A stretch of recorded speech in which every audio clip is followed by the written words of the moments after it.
Hello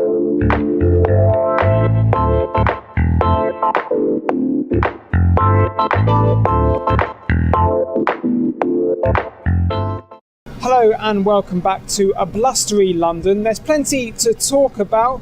Eurozone GDP data has showed that the recovery is not really there yet. Also, there's been lots of central bank action from the Bank of England and the Federal Reserve. So let's get on with it. I've been speaking with Craig Erlam from Alpari.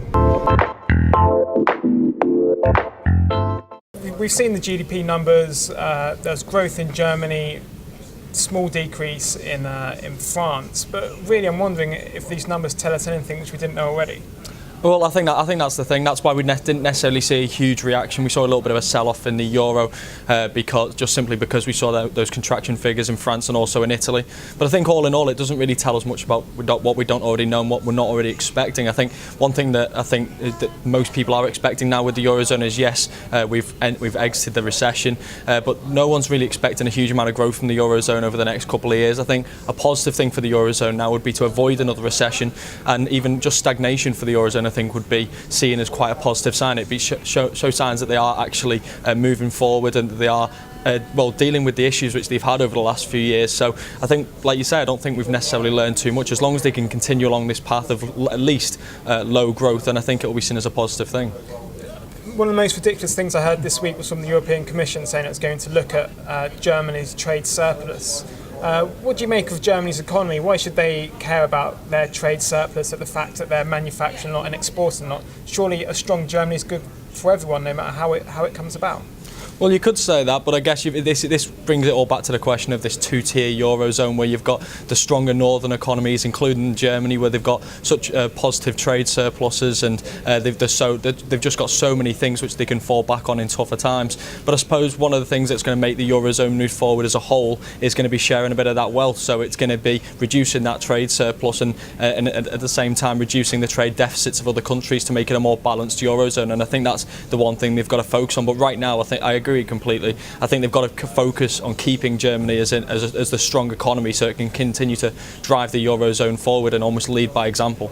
But if you were a German politician, you would never give up some of your economic strength to share with another country. It's simply impractical.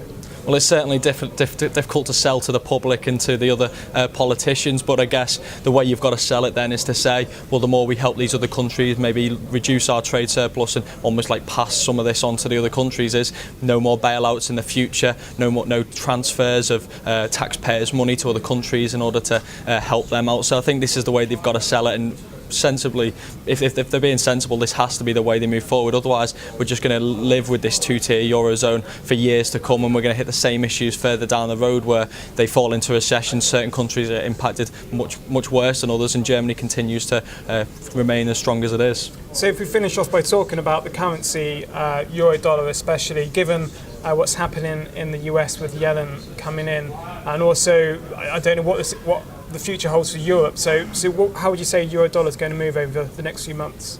Well, I think it's looking quite bearish. I think everyone's in agreement there that it is looking quite bearish. The Eurozone's still talking about, still looking at different ways to stimulate the economy. We've just had that rate cut of another 25 basis points. There's still talk of maybe negative deposit rates, maybe an LTRO next year. So in the Eurozone, we are always talking about further ways to stimulate the economy, whereas you look at the US and it's when are they going to taper? So when they not necessarily tighten monetary policy, but reduce that stimulus. So when you look at it on that perspective, then you've got to say that the euro dollar has to look quite bearish. I think the only thing that's really helping support the euro at these higher levels right now is the fact that the tapering keeps getting kicked down the road from September to December, end of first quarter now. So I think that's the only thing that's really sustaining it at these levels. I think once we actually get that very first taper, then it's going to have to be moved. We're going to have to be seeing it move back towards 132, 130, and maybe even below that. It really does depend on whether the ECB does respond again with another rate cut.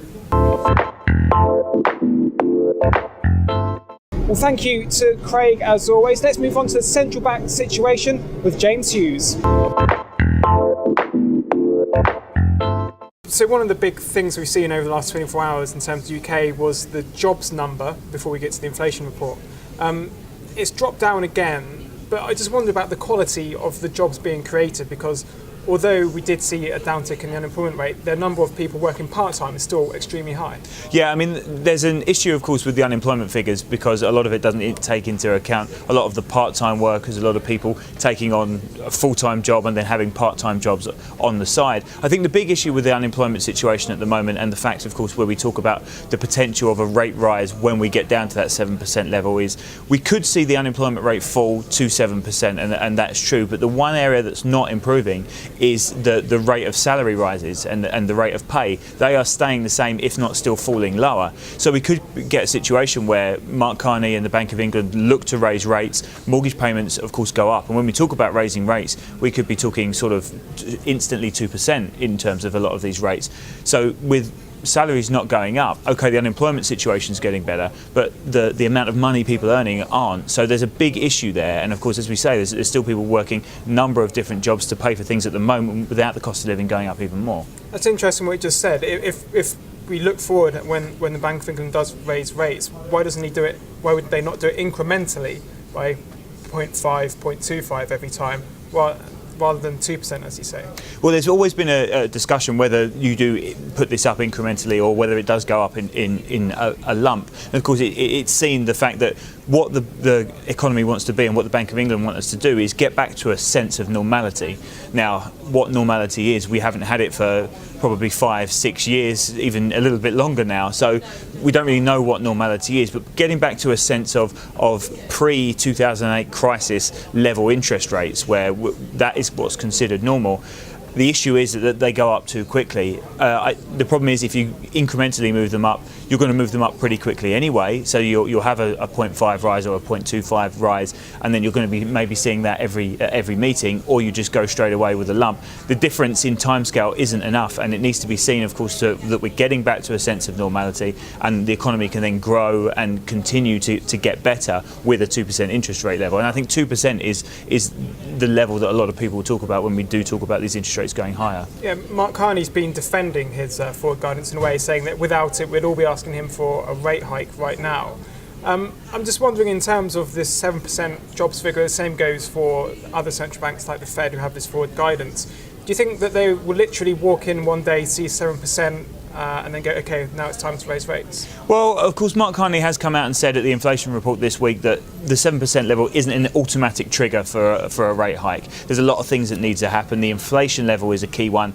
Now, of course, this week we've seen some real positive inflation numbers. That coming down to 2.2 is a really good sign, but there's nothing that says that inflation rate is going to stay at that level. And the big issue we have with inflation, of course, being the cost of living, fuel prices, oil prices, those things that aren't in the bank's control, and they're the biggest mover in inflation. So, I mean, I think that is something that we'd need to look at closer to that time, because we none of us can really predict where those points are going to be. But I think it's important that 7% level isn't seen as an automatic trigger. Okay, that will be positive, but as we mentioned, the fact that the rate of earnings isn't going up, unemployment may be there, but there are a lot of other things around employment which make the quality of life and sort of the cost of living still a real important point. Yeah, just a quick word on Yellen. We had a statement released before she appears before the Senate.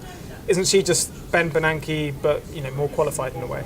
Yeah, almost. I think that's the worry at the moment. Even a little bit more dovish. Of course, we've heard speeches already from her and rumblings from her that we're not going to see this tapering any time soon. I think everyone's looking towards 2014 now, and it's just when in 2014. And I think the more this goes on and the more we look ahead, the later into 2014 that tapering talk gets to. So we're talking even spring, summertime, even not a little bit later. So I think you're right. It is pretty much Ben Bernanke, but a little bit more dovish.